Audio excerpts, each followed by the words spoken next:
ഇഫ്താറിനും ഈ ഒരു വേനൽ സമയത്തും കുടിക്കാൻ പറ്റിയ ഒരു ടേസ്റ്റി ഡ്രിങ്കും പിന്നെ എണ്ണയിൽ മുക്കി പൊരിക്കാതെ സിമ്പിളായി ചെയ്തെടുക്കാൻ പറ്റുന്ന ഒരു സ്നാക്ക് റെസിപ്പിയുമാണ് കേട്ടോ.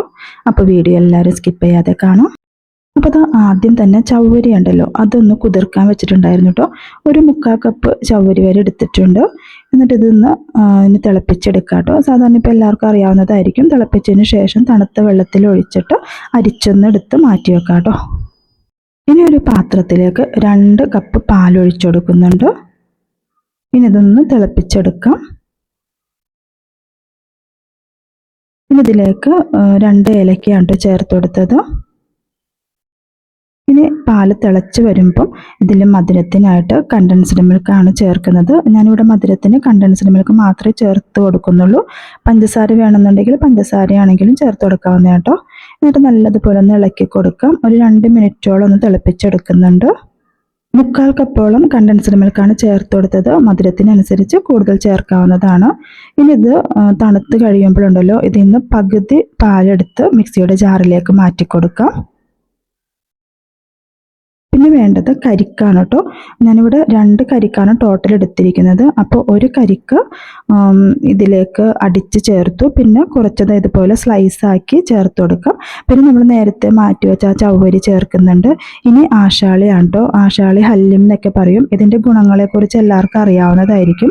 വിറ്റാമിൻ എ, സി എന്നിവയെല്ലാം അടങ്ങിയിട്ടുണ്ട്. പിന്നെ രക്തക്കുറവ്, പിന്നെ ഇടയ്ക്കിടയ്ക്ക് ഉണ്ടാകുന്ന ജലദോഷമൊക്കെ മാറാൻ, രോഗപ്രതിരോധ ശേഷിക്കൊക്കെ ഒരുപാട് നല്ലതാണ് കേട്ടോ ഈ ഒരു ഹല്ലിം ചേർത്ത് കൊടുക്കുന്നത്. എന്നിട്ട് ഇതെല്ലാം കൂടി നല്ലതുപോലെ മിക്സ് ചെയ്ത് കൊടുക്കാം. പിന്നെ നേരത്തെ മാറ്റി വെച്ച പാലിൻ്റെ ബാക്കിയുണ്ടല്ലോ, അതൊന്ന് അരിച്ച് ഇതിലേക്ക് ചേർത്ത് കൊടുക്കാം കേട്ടോ. എന്നിട്ട് ഫ്രിഡ്ജിലേക്ക് മാറ്റാം. ഒരു അരമണിക്കൂറോളം തണുക്കാൻ വേണ്ടി മാറ്റി വെക്കുന്നുണ്ട്.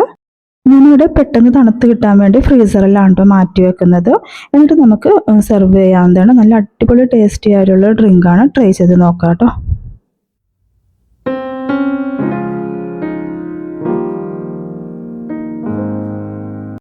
അടുത്തതിൽ വളരെ സിമ്പിളായിട്ട് ഉണ്ടാക്കാൻ പറ്റുന്നൊരു സ്നാക്ക് റെസിപ്പിയാണ്. അതിനായിട്ട് ചിക്കൻ പീസസ് എടുത്തിട്ടുണ്ട്. ഇതിലേക്ക് കുറച്ച് കുരുമുളക് പൊടി, മുളക് പൊടി, ആവശ്യത്തിന് ഉപ്പ്, പിന്നെ വേണ്ടത് ജിഞ്ചർ ഗാർലിക് പേസ്റ്റാണ്. ഇതെല്ലാം കൂടി നല്ലതുപോലെ ഒന്ന് മിക്സ് ചെയ്ത് കൊടുക്കാം. എന്നിട്ട് എണ്ണയിൽ ഒഴിച്ചൊന്ന് ഫ്രൈ ചെയ്യുന്നുണ്ട്. ഇതിനായിട്ട് 1 ടേബിൾ സ്പൂൺ ഓയിലാണ് എടുത്തിരിക്കുന്നത്. തിരിച്ചും മറിച്ചിട്ട് ഫ്രൈ ചെയ്തെടുക്കാവുന്നതാണ്. അപ്പോൾ ഇത് ഒരു വശം ഫ്രൈ ആയി വന്നിട്ടുണ്ട്. തിരിച്ചിട്ട് വീണ്ടും ഒന്ന് ഫ്രൈ ചെയ്തെടുക്കാം കേട്ടോ. 2 വശവും ഫ്രൈ ആയി കഴിയുമ്പോൾ ഇത് വേറൊരു പാത്രത്തിലേക്ക് മാറ്റി കൊടുക്കാം.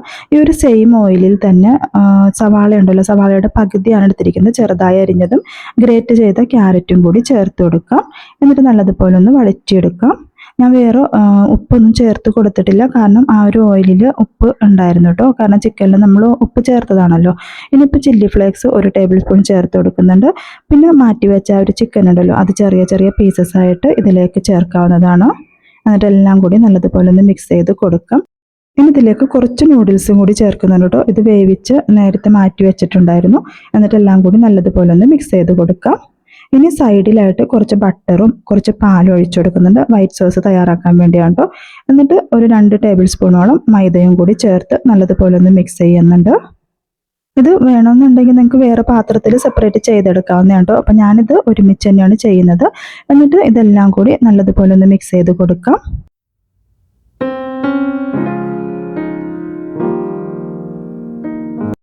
ഇനി ഇതിലേക്ക് അല്പം ഗരം മസാല പൗഡറും കുരുമുളക് പൊടിയും കൂടി ചേർത്ത് കൊടുക്കുന്നുണ്ട് കേട്ടോ. എന്നിട്ട് മിക്സ് ചെയ്തതിന് ശേഷം ഫ്ലെയിം ഓഫ് ചെയ്ത് കൊടുക്കാവുന്നതാണ്. അപ്പോൾ ഫില്ലിംഗ് റെഡി ആയിട്ടുണ്ട്. ഇത് മാറ്റി വെക്കാം. ഇനി ഇതിലേക്ക് 2 ചപ്പാത്തി എടുക്കുന്നുണ്ട്. അപ്പോൾ ഒരു ചപ്പാത്തി ഇതുപോലെ ഒന്ന് വെച്ച് കൊടുക്കാം. ഇതിന് മുകളിലായിട്ട് ഈ ഒരു ഫില്ലിംഗ് ഇട്ട് കൊടുക്കുന്നുണ്ട്. ഇതുപോലെ ഒന്ന് സ്പ്രെഡ് ചെയ്ത് കൊടുക്കാം കേട്ടോ. പിന്നെ ഏറ്റവും കോർണറിലായിട്ട് വെച്ച് കൊടുക്കേണ്ട ആവശ്യമില്ല. പിന്നെ ഇതിന് മുകളിലായിട്ട് ചീസും കൂടി വെച്ച് കൊടുക്കുന്നുണ്ട്. ചീസ് ഒരുപാട് ഇഷ്ടമാണെന്നുണ്ടെങ്കിൽ ഒരുപാട് ചെയ്ത് കൊടുക്കാം. ഞാനിപ്പോൾ സ്ലൈസായിട്ട് കുറച്ച് ചീസ് മാത്രം ഇട്ടിട്ടുള്ളൂ കേട്ടോ. എന്നിട്ട് ഇതിൻ്റെ മുകളിലായിട്ട് വേറൊരു ചപ്പാത്തിയും കൂടി വെച്ച് കൊടുക്കുന്നുണ്ട്. പിന്നെ ഇതിൻ്റെ അരികിലല്ലേ ഞാൻ കാണിക്കാൻ വിട്ടതാണ്. അപ്പോൾ ഞാൻ മൈദയും പാലും കൂടി മിക്സ് ചെയ്തതാണ് ഇത്. ആ ഒരു വൈറ്റ് സോസ് ഉണ്ടല്ലോ, അതുപോലെ ചെയ്തെടുത്തതാണ്. എന്നിട്ട് അരികിൽ ഇതുപോലെ ഒന്ന് ചെയ്തെടുക്കാം. പെട്ടെന്ന് ഇങ്ങനെ ഒട്ടിപ്പിടിക്കാൻ വേണ്ടിയാണ്. എന്നിട്ട് ഇതുപോലെ ഒന്ന് പ്രസ് ചെയ്ത് പതുക്കെ കൊടുത്താൽ മതി കേട്ടോ. അപ്പോൾ ഒട്ടിയിരുന്നോളും. എന്നിട്ട് നമ്മൾ നേരത്തെ മാറ്റി വെച്ച ആ സെയിം പാനിലുണ്ടല്ലോ, അതിൽ കുറച്ച് ഓയിലാണ് ഒഴിച്ചു കൊടുക്കുന്നത്. ഒരു 1/2 ടേബിൾ സ്പൂൺ ഓയിലാണ് ഒഴിച്ചു കൊടുക്കുന്നത്. എന്നിട്ട് ഇതുപോലെ ഒന്ന് ഇട്ട് കൊടുത്ത് തിരിച്ചും മറിച്ചിട്ടൊന്ന് വേവിച്ചെടുക്കാവുന്നേ കേട്ടോ. അപ്പോൾ ഒരുപാട് ഓയിലിൻ്റെ ഒന്നും ആവശ്യമില്ല, മുക്കി പൊരിക്കേണ്ട ഒന്നും ആവശ്യം വരുന്നില്ല കേട്ടോ. അപ്പോൾ 2 വശം മുരിഞ്ഞ് വന്നതിന് ശേഷം ഇത് ഫ്ലെയിമിൽ നിന്ന് മാറ്റിയെടുക്കാം. ഇനിയിപ്പോൾ ചൂടോട് കൂടി തന്നെ കട്ട് ചെയ്താവുന്നത് കേട്ടോ. അപ്പോൾ ബാക്കി വന്നതും ഇതുപോലെ ചെയ്യുന്നുണ്ട്. അപ്പോൾ നല്ല ടേസ്റ്റ് ആയിരുന്നു. കുട്ടികൾക്കൊക്കെ കൊടുക്കാൻ പറ്റിയ ഒരു ഈവനിങ് സ്നാക്ക് റെസിപ്പിയും കൂടിയാണ്. അപ്പോൾ ഇഫ്താറിനൊക്കെ ട്രൈ ചെയ്യാൻ പറ്റിയ നല്ലൊരു റെസിപ്പിയാണ് കേട്ടോ. എന്തായാലും ട്രൈ ചെയ്ത് നോക്കി ഫീഡ്ബാക്കൊക്കെ അറിയിക്കുക. വീഡിയോ ഇഷ്ടമായെങ്കിൽ ഒന്ന് സബ്സ്ക്രൈബ് ചെയ്യാനും ഷെയർ ചെയ്യാനും ലൈക്ക് ചെയ്യാനും കമൻറ്റ് ചെയ്യാനും മറക്കരുത്. അടുത്ത വീഡിയോയുമായി കാണുന്നത് വരെ ബൈ.